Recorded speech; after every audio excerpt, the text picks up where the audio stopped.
press club के सामने कोटाने में असाजो माना हो एमएलए मोहतरम नवीद कमर साहब जो उन टाइम भी एमएलए हो अॼु भी एमएलए मोहतरम मुझो बड़ो मुझो एक बागे दा उस्ताद हिकिड़ो कराया उस्ताद नसर में रेगुलर कराया पर्सनल असेंबली भी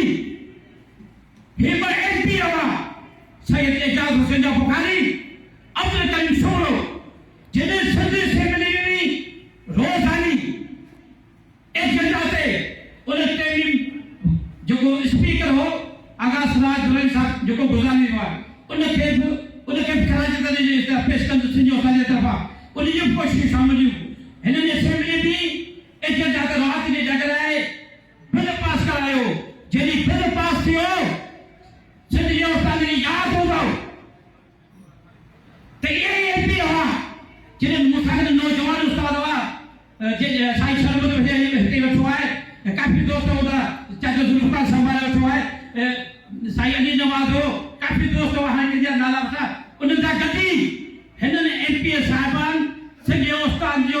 असेंबली में बिल पास करायो